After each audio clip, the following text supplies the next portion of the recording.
El sermón de esta mañana tiene por título Sabiduría hacia los de afuera. Ahora su Biblia, por favor, en Colosenses capítulo 4, versículos 4 y 5. Colosenses capítulo 4, versículos 4 y 5.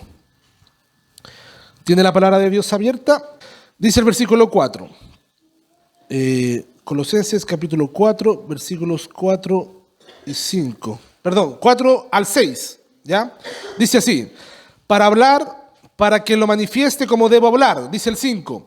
Andad sabiamente para con los de afuera, redimiendo el tiempo. El 6. Sea vuestra palabra siempre con gracia, sazonada con sal, para que sepáis cómo debéis responder a cada uno. Nuevamente, le invito a leer solo el 5 y el 6. Dice: andad sabiamente para con los de afuera, redimiendo el tiempo. Sea vuestra palabra siempre con gracia, sazonada con sal, para que sepáis cómo debéis responder a cada uno.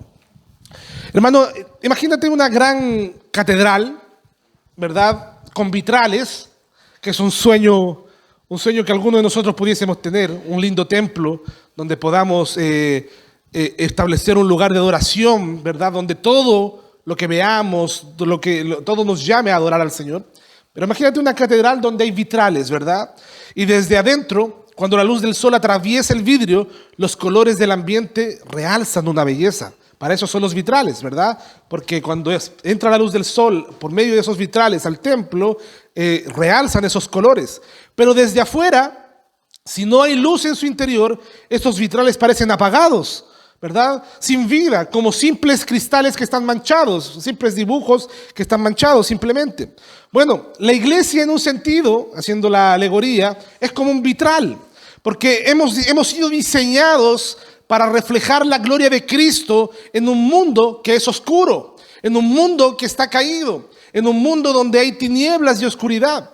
Pero si Cristo no brilla desde nuestro interior, si nuestra vida no muestra lo que decimos creer, entonces el mundo no podrá ver la gloria de Cristo por medio nuestro.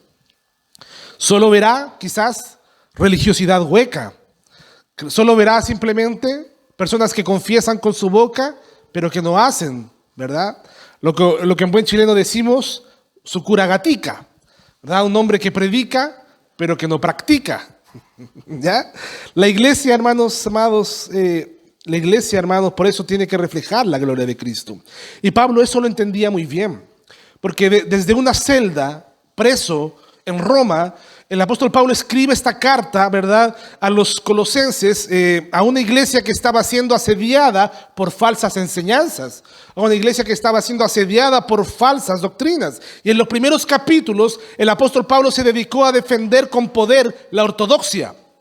En otras palabras, la verdad, la doctrina correcta, ¿verdad? ¿Y cuál era esa ortodoxia? Proclamar la supremacía de Cristo, proclamar la suficiencia de Cristo, proclamar la obra perfecta de reconciliación, de redención y nuestra unión con Cristo. Eso fue lo que hizo el apóstol Pablo, ¿verdad? Exaltar a Cristo durante los primeros capítulos. Pero ahora Pablo no se queda solamente en la teología abstracta, ¿verdad? Pablo no se queda simplemente en la nebulosa, ¿verdad?, del conocimiento intangible, ¿verdad?, incomprobable, sino que ahora también desde el capítulo 3 comenzó a aplicar esa verdad al diario vivir. ¿Por qué? ¿Por qué haría esto el apóstol Pablo? ¿Y por qué en todas las epístolas del apóstol Pablo usa la misma temática? Fíjense bien, en los primeros capítulos el apóstol Pablo se dedica a combatir o a cimentar doctrinalmente la iglesia, y en los capítulos finales de todas sus epístolas lleva a la vida práctica cómo practicar esas doctrinas. ¿Por qué?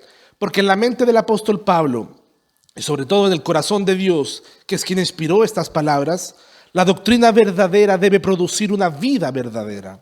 La doctrina verdadera, si no produce frutos, es hueca.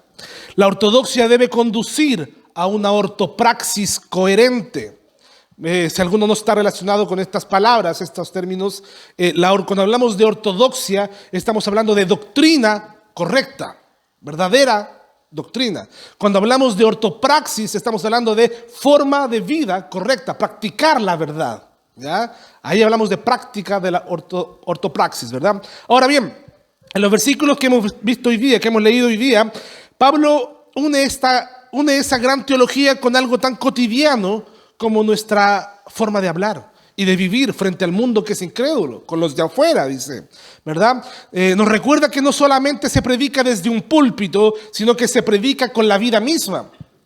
Y frente a quienes aún no conocen a Cristo, la iglesia no puede ser una contradicción viviente. Hoy en día, hermanos amados, estamos en una sociedad cada vez más alejada de la fe en términos generales de la fe cristiana. Usted sabe que todos los abusos y escándalos que han habido al interior de la iglesia de Roma, ¿verdad? Aquí en Chile, ¿verdad? En la iglesia católica de Roma, ha hecho que mucha gente deje de confesarse a sí mismo como católica. ¿Y qué pasa con todos aquellos pastores, verdad, usureros, verdad, que de lo único que hablan es de dinero y que lo único que buscan es sacarle dinero a la gente? Hace que el mundo termine diciendo que también, verdad, se aleje la gente de la iglesia cristiana en general. ¿Por qué? Porque aparentemente hay una contradicción en ciertos círculos cristianos entre lo que es confesar la verdad y vivir la verdad. Y así que la pregunta que nos guía el día de hoy, o que nos debiera guiar el día de hoy, es: ¿refleja nuestra vida, ya sea individual o como iglesia, la sabiduría de Cristo ante el mundo? ¿Nos consideran los de afuera personas sabias? Personas que tienen, ¿verdad?, sabiduría al tomar decisiones, al hablar, al comportarse, al relacionarse con los demás. ¿Hay coherencia entre lo que decimos creer y lo que realmente mostramos? Acompáñeme a analizar este pasaje primeramente en su versículo 5 con el punto: nuestra conducta frente al mundo. Dice el versículo 5: andad sabiamente con los de afuera.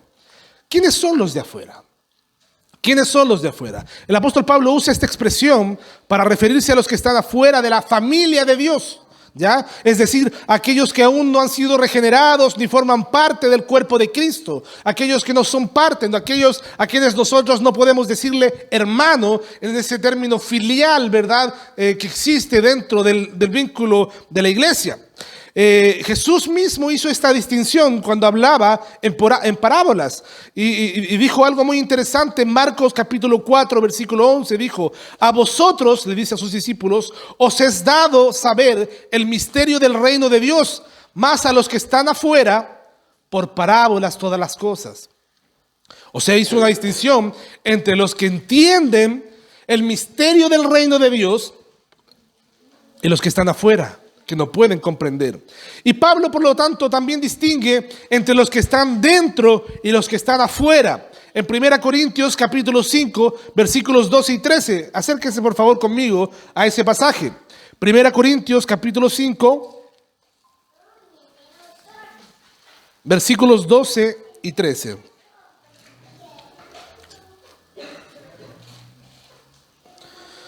Primera Corintios 5, 12 y 13 dice: porque ¿qué razón tendría yo para juzgar a los que están afuera?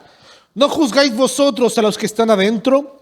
Porque a los que están afuera Dios juzgará. Quitad pues a este perverso de entre vosotros. Mire lo que dice el apóstol Pablo. Dice que no corresponde a nosotros juzgar a los que están afuera. Mire qué interesante. El apóstol Pablo dice que no nos corresponde a nosotros juzgar a los que están afuera. Métase bien eso en la cabeza, porque somos de repente, ¿verdad?, demasiado supremacistas en nuestra manera de ser, pensar. Están todos equivocados, menos yo que soy cristiano, ¿verdad?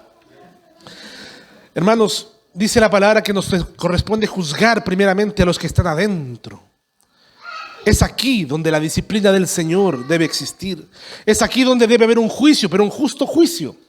Un juicio de amor, de gracia, pero también implacable con el pecado. De hecho, el apóstol Pablo lo dice en un contexto donde hay un hombre que es una persona que ha revuelto el gallinero, digamos así, dentro de la iglesia, teniendo pecados muy fuertes que ha traído mal a la iglesia. A ese dice: quitadlo de entre vosotros, porque no hay arrepentimiento. El juicio comienza aquí primero, ¿verdad? Pero ¿por qué? Pero respecto de los de afuera, no me corresponde a mí, ni a ti, ni a mí juzgarlos. ¿Ya? Y esta clara separación, hermanos, implica que la iglesia no puede confundirse con el mundo, pero tampoco puede vivir aislada de él. Los creyentes, hermanos amados, por la gracia de Dios, hemos sido trasladados, lo vimos en el capítulo 1 de Colosenses, del reino de las tinieblas al reino del Hijo, al reino de Cristo. Y eso nos convierte en embajadores de Cristo, nos convierte en personas que representan a Cristo. Eso es lo que hace un embajador, ¿verdad? Cuando Chile envía un embajador, un cónsul afuera, ¿verdad?, a otro país, lo que hace es representar al país en todos los actos oficiales, ¿verdad? Eso es lo que es un cristiano, como dice, por lo tanto, lo dice de hecho 2 Corintios capítulo 5 versículo 20. Somos embajadores de Cristo, ¿ya? No somos aristócratas espirituales, ¿verdad? No somos una aristocracia que nos toca juzgar a todo el mundo. Simplemente somos representantes del Dios de dioses y Rey de reyes. Por lo tanto, no debemos tener un complejo de suprema santidad que nos haga mirar por encima del hombro a los que no son creyentes, hermanos, sino una carga santa por su salvación. Nuestra separación del mundo no es por desprecio, sino para testificar con claridad. Nos separamos del mundo no porque odiemos al mundo o a los que están en el mundo, no porque aborrezcamos a los que están en el mundo, sino porque de esa manera testificamos con más claridad, no haciendo las obras que el mundo hace. Ahora el apóstol Pablo dice que debemos andar sabiamente con los que son de afuera. Hemos dicho quiénes son los que están afuera. Están fuera del pacto, fuera de la iglesia, fuera del reino. Y andar sabiamente implica lo siguiente. De partida, la palabra andar en la Biblia hace referencia a la vida diaria. Es un caminar constante, ¿ya? Y el comportamiento constante debe ser de sabia. No se trata de acciones ocasionales, sino de un testimonio que fluye de nuestra forma de vivir. Ahora usted me dirá, pastor, pero eso es imposible, porque tarde o temprano terminamos fallando en algo, terminamos equivocándonos en algo. No podemos ser impolutos, ¿verdad?, en todo lo que hacemos. Tarde o temprano en algo erraremos, ¿verdad? Sin duda. Pero el tema es el siguiente, hermano. Pablo está diciendo, vivan de forma coherente. Yo sé que no somos perfectos. Yo sé que nunca nos vamos a no equivocar. Siempre habrá la posibilidad de que fallemos, erremos en algo. Pero vivamos de forma coherente con la fe que confesamos, ¿verdad? Una fe sensata. Vivamos de forma sensata, de forma cuidadosa, cuidando nuestro testimonio. ¿Qué es lo que dicen nuestros vecinos de nosotros? ¿Qué es lo que dicen nuestros familiares de nosotros? Nuestros padres, nuestros hijos, nuestros amigos, ¿verdad? Especialmente delante de los que aún no creen. ¿Qué es lo que dicen? ¿Qué testimonio tenemos para con los de afuera? Y esto incluye, por ejemplo, ser personas confiables, trabajadoras e íntegras. Hermano, ¿de qué te sirve decir en el trabajo que soy un cristiano, ¿verdad? Y voy todos los domingos a la iglesia, si te da lo mismo faltar, ¿verdad? Llegar tarde, no incumplir en tus tareas, en tus labores, ¿verdad? Ya que está de moda comprar licencias y tirar licencias, ¿verdad?, para faltar, no ser una persona confiable en tu labor. ¿De qué te sirve decir que eres cristiano? Mejor no lo digas. O mejor aún, dilo y practícalo.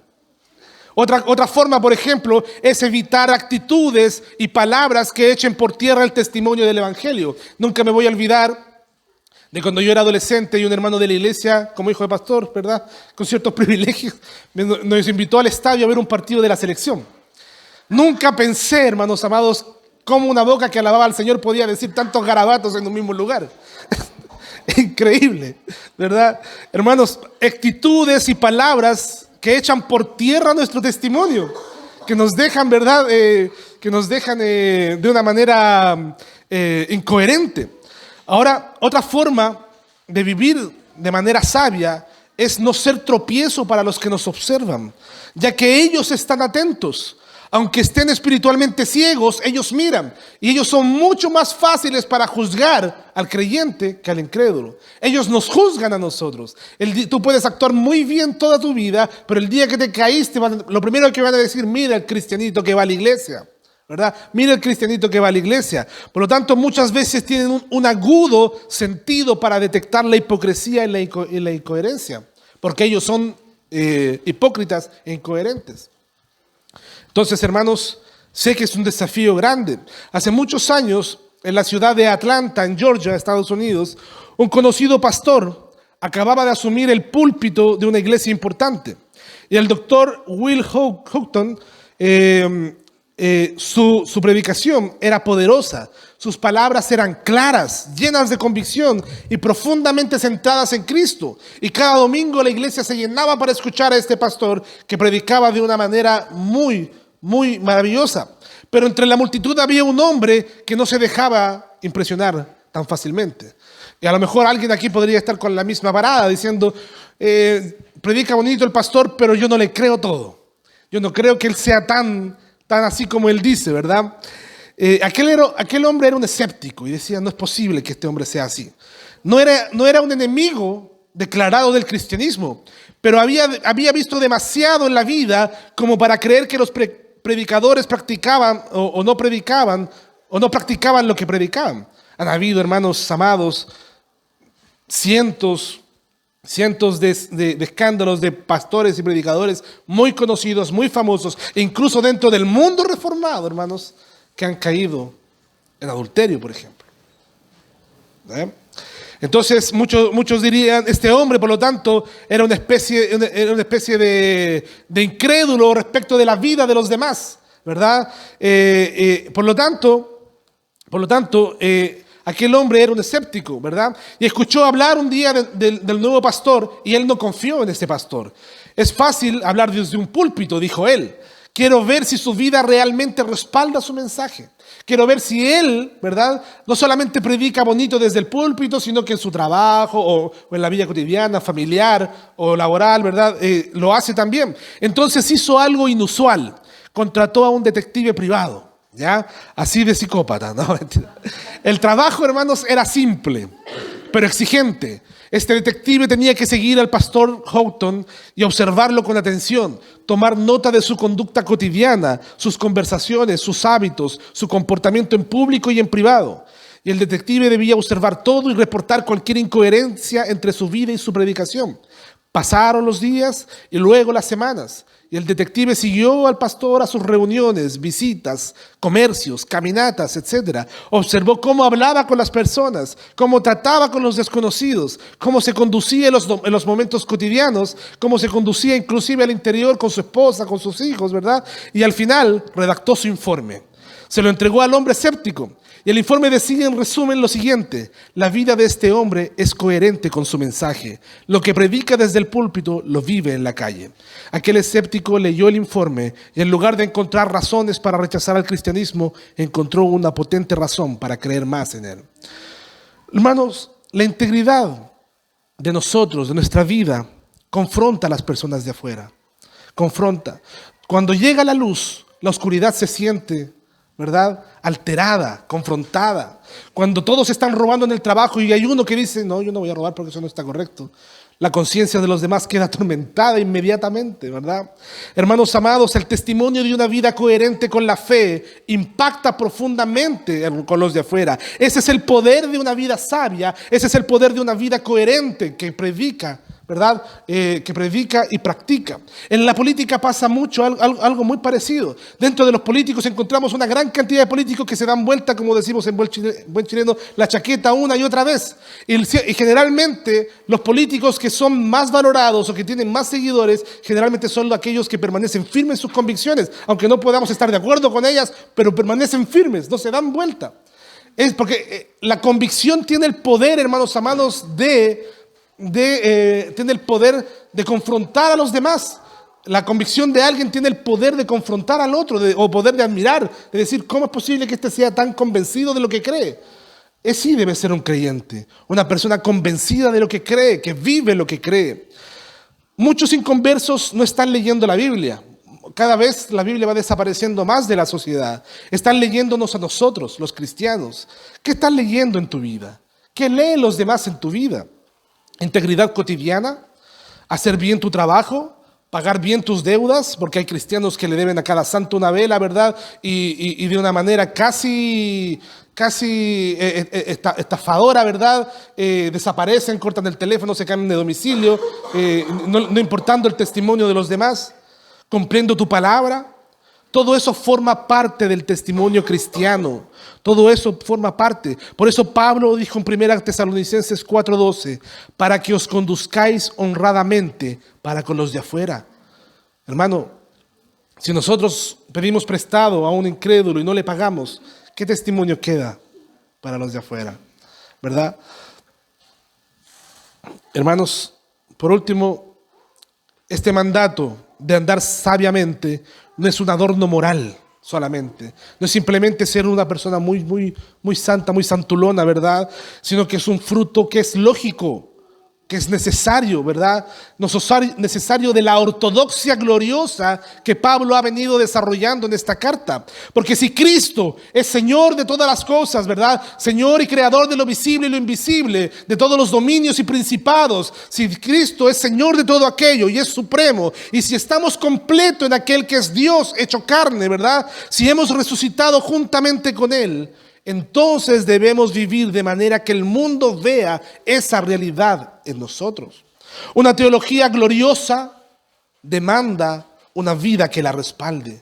Hermanos, la palabra que predicamos es una palabra gloriosa, es una teología gloriosa, una doctrina gloriosa. Hermanos amados, son misterios que no todos los hombres tienen acceso, ¿verdad? Porque tienen la mente entenebrecida, los ojos cegados ante la verdad. Pero nosotros que hemos comprendido los misterios más profundos del universo en Cristo, ¿verdad? No podemos vivir de una forma incoherente a ese mensaje. Una teología gloriosa demanda una vida que la respalde, pero pongamos un acento, ¿verdad? Si bien es cierto, no viviremos quizás una vida perfecta en este mundo, pero sí una vida coherente, una vida humilde, ¿verdad? Y dependiente del Señor. Hermano, qué triste sería que nos fuera un poquito mejor en términos de recursos monetarios y nos sintamos, ¿verdad?, miradores de menos de los demás estando en la fe, ¿verdad? Cayendo en lo mismo en lo que el mundo cae, pensando que tenemos valor, ¿verdad?, por tener cierta condición económica. O comportándonos como el mundo, por ejemplo, respecto de cómo el mundo se comporta hoy día, por ejemplo, con los extranjeros. Cayendo en los mismos problemas que cae el mundo. Hermanos amados, tengamos cuidado en nuestro corazón. Mire lo que dice el versículo 6. Y aquí está la clave. Aquí hay una clave muy interesante. El versículo 6 de Colosenses 4 dice: sea vuestra palabra siempre con gracia, sazonada con sal, para que sepáis cómo debéis responder a cada uno. Mi papá siempre que discutía en casa, decía una palabra que me quedó marcada. Él decía: a veces no es lo que se dice, sino cómo se dice, ¿ya?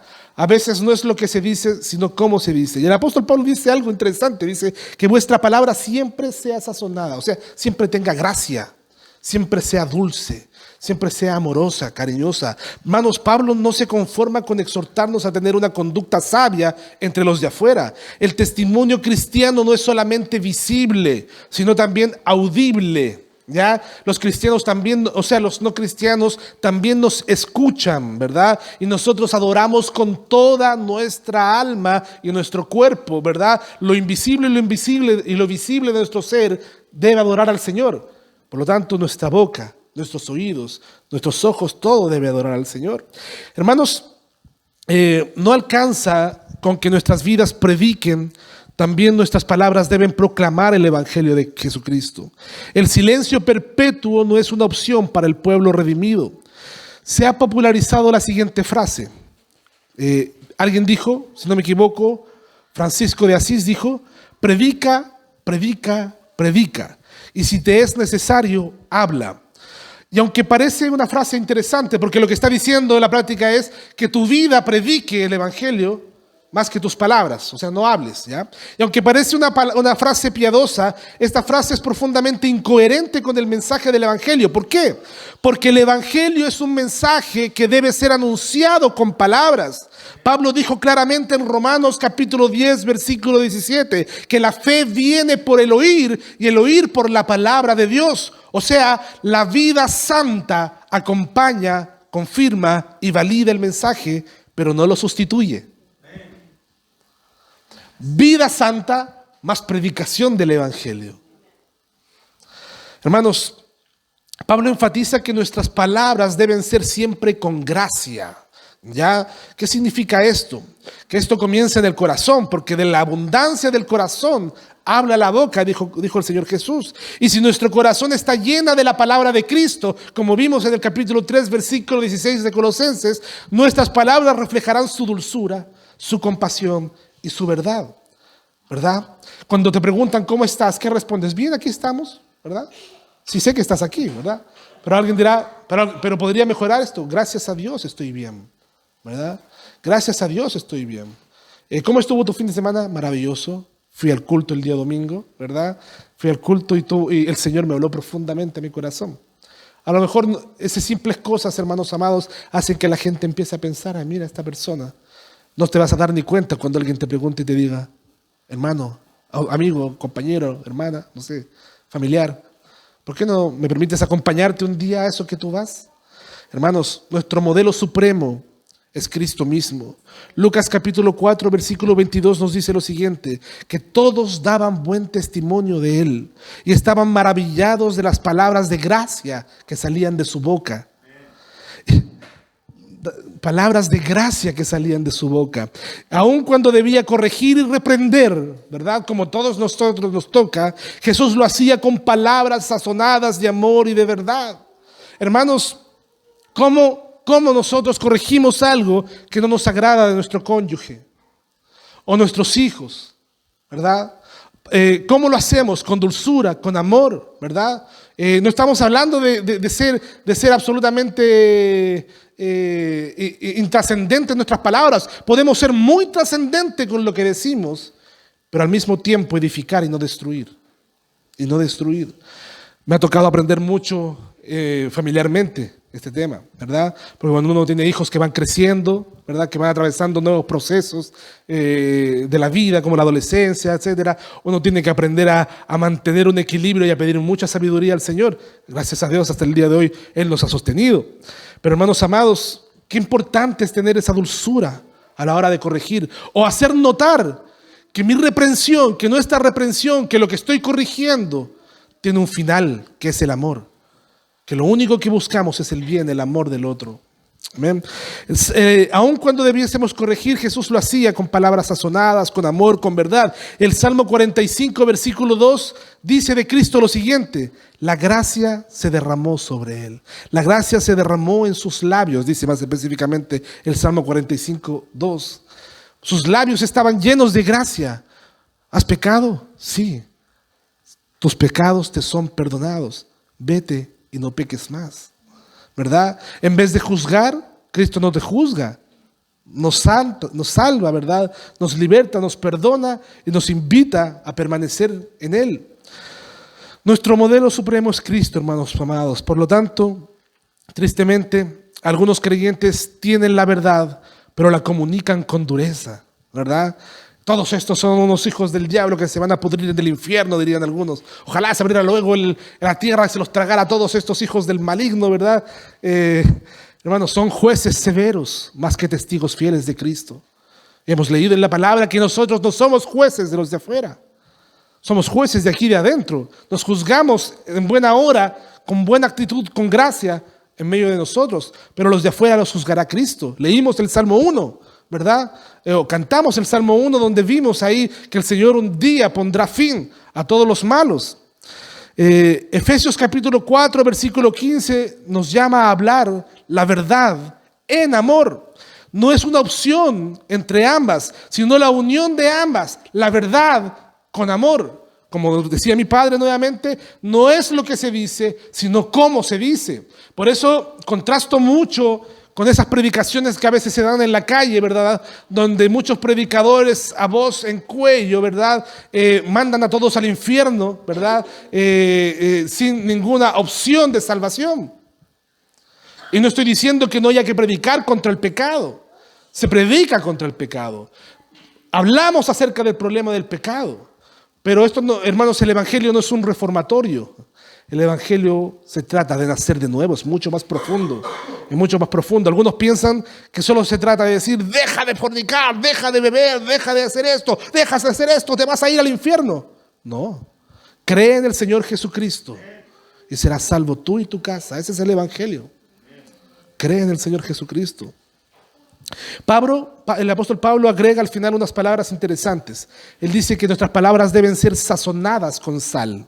Usa aquí una alegoría, ¿verdad? O sea, que sean palabras puras y atractivas, ¿verdad? A menos que alguien sea fitness acá, que no coma sal, estará de acuerdo conmigo en que la sal, una comida sin sal es insípida. La sal le da todo el sabor a la comida. Pablo, hermanos amados, agrega que nuestras palabras deben ser sazonadas con sal. Y en el mundo antiguo, fíjese bien, no pasa nada, tranquilo. En el mundo antiguo, la sal tenía 3 propósitos principales. Primero, conservar. ¿Qué conservaba? Antiguamente no habían refrigeradores. La carne era conservada con la sal para que no se pudriese, ¿verdad? Por lo tanto, nuestras palabras evitan, ¿verdad? Debemos evitar que nuestras palabras se corrompan. Efesios capítulo 4, versículo 29 dice: ninguna palabra corrompida salga de vuestra boca. Por eso encontraba incoherente la vida de ese hermano que me llevó al estadio y que dijo 10,000 garabatos en 10 minutos, ¿verdad? De manera corrupta, ¿verdad? Siendo inconsecuente con su forma de vivir. Ninguna palabra corrompida salga de vuestra boca. Aparte, la sal también sirve para sazonar, porque las palabras con sal son atractivas, son sabrosas, despiertan interés, no deben ser insípidas ni agresivas, sino llenas de contenido, con un buen tono, ¿verdad? La forma en la que decimos, en la que predicamos es importante. Por eso me ha costado mucho lidiar con aquellas personas que tratan de imponer a la fuerza, ¿verdad?, las ideas. El Señor nos dio un libre albedrío. Aunque no lo crean ustedes, pero pastor, que usted es reformado. Sí, soy reformado, pero existe un libre albedrío. Dios no obliga a nadie a venir al evangelio. Transforma su corazón, que es distinto. Lo hace nacer de nuevo, que es diferente, porque la persona no puede. Entonces, si Dios, hermanos amados, no agarra a nadie obligado para traerlo a la iglesia, ¿quiénes somos nosotros para tratar de imponer una visión de manera autoritaria? Dios no lo hace. Dios cambia el corazón, ¿verdad? Dios hace nacer de nuevo a las personas y las trae. En ese sentido, los seres humanos no tienen libre albedrío para buscar a Dios. Dios los cambia, los atrae de una manera gloriosa, soberana, monérgica. Aparte, la sal también servía para consagrar en el Antiguo Testamento. Levítico capítulo 2, versículo 3, enseña que toda ofrenda debía tener sal. Así también nuestras palabras deben ser una ofrenda espiritual para Dios. Nuestras palabras son ofrendas. Hebreos capítulo 13, versículo 15 dice: ofrezcamos a Dios sacrificio de labios de alabanza, ¿verdad? Ofrezcamos a Dios sacrificio de alabanza. Hermano, cuando tú cantas a Dios aquí en la congregación, cuando oramos a Dios, nosotros estamos ofrendando a Dios nuestras palabras sazonadas con sal. El Señor, me lo imagino diciendo: silencio, por favor, quiero escuchar a mi iglesia que me está orando, que me está cantando ahí en ese pequeño lugar. Hermanos, por último, debemos hablar con mansedumbre y reverencia. Eso significa hablar con gracia. El apóstol Pedro lo expresó de la siguiente manera. Acompáñenme rapidito a Primera de Pedro, capítulo 3, versículo 15, ya para ir concluyendo el sermón. Primera de Pedro, capítulo 3, versículo 15.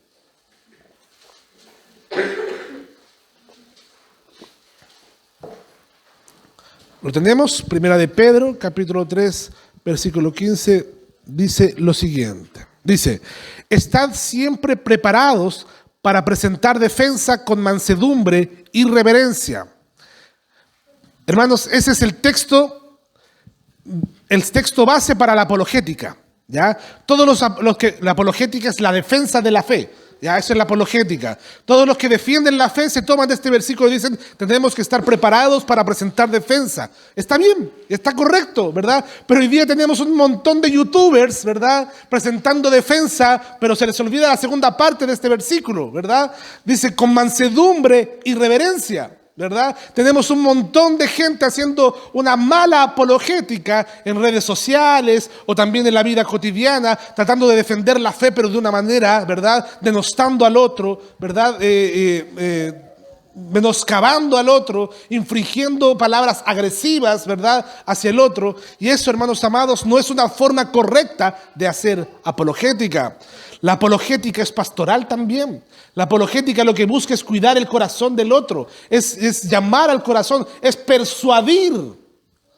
Es persuadir. Y alguien dijo: se atrapa más abejas o moscas, dijo alguien, con una gota de miel que con 1 litro de vinagre. ¿Qué significa eso, hermanos amados? Que a veces no es lo que decimos, sino cómo lo decimos, ¿verdad? No es es cómo lo decimos. La mansedumbre es lo opuesto a la dureza, a la altivez. Y la reverencia es lo contrario a la arrogancia. Por lo tanto, el Evangelio no debe presentarse como si estuviéramos ganando un debate, sino como una ofrenda de esperanza al alma perdida. Nuestra intención es persuadir el corazón, ganarlo.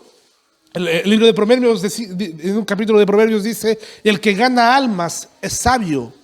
¿Por qué? Porque tiene esa actitud de persuadir el corazón del otro, de conquistar el corazón del otro para atraerlo hacia Cristo. Hermanos, pidámosle todo al Señor que nos dé esa gracia. Conclusión, nuestro testimonio, amado hermano, amada hermana, es como una carta viva enviada por Dios al mundo. No tiene escrita con tinta, sino con el Espíritu de Dios, ¿verdad? Y como toda carta debe tener coherencia entre su contenido, entre su forma y entre su tono. El carácter, hermanos amados, del cristiano es el contenido de esa carta. Lo que somos es lo más profundo. Somos regenerados por gracia. Por otro lado, nuestra conducta es la forma en la que se escribe esa carta. Como vivimos en medio de un mundo que nos observa con lupa. Y por último, la conversación es el tono con el que se escribe esa carta. Cómo nos comunicamos, especialmente cuando compartimos con otros el Evangelio. Si alguno de estos elementos falla, el corazón se distorsiona. Pero cuando el carácter, cuando la conducta y cuando la conversación reflejan al Cristo Supremo, ¿verdad?, preeminente, la carta que somos se vuelve legible, hermosa, poderosa y útiles en las manos del Señor para salvar a otros. John Stott, el gran predicador y teólogo anglicano, dijo: la verdad del Evangelio no solo debe ser defendida con palabras, sino encarnada en la vida. El mundo tiene derecho a mirar a la iglesia y esperar ver una comunidad distinta, modelada por Cristo. Preguntémonos con humildad: ¿qué dice mi carácter cuando nadie me ve? ¿Qué muestra mi conducta a quienes me observan? ¿Qué comunican mis palabras a los que están afuera? ¿Que soy una persona feliz? Porque esa es otra incoherencia, ¿verdad? Cristianos amargados que no hablan nada bueno a dónde van. ¿Quién quiere ser cristiano si van a ser como él? ¿Verdad? Nadie. Pidámosle al Señor que nos transforme de tal manera que nuestra vida sean cartas que digan con claridad que Cristo es suficiente, que Cristo salva, que Cristo transforma. Y es así, hermanos amados, cuando el mundo lea nuestra carta, vivirá o leerá el Evangelio de Cristo. Vivirá y dirá, yo quiero tener lo que Él tiene. Colosenses capítulo 4, versículo 6, para terminar, dice: que vuestra palabra sea siempre con gracia, sazonada con sal, para que sepáis cómo debéis responder a cada uno. Que el Señor te dé gracia y me dé gracia a mí, para que nuestras palabras sean vivas para los demás. Pongámonos de pie, Soli Deo Gloria, oremos al Señor.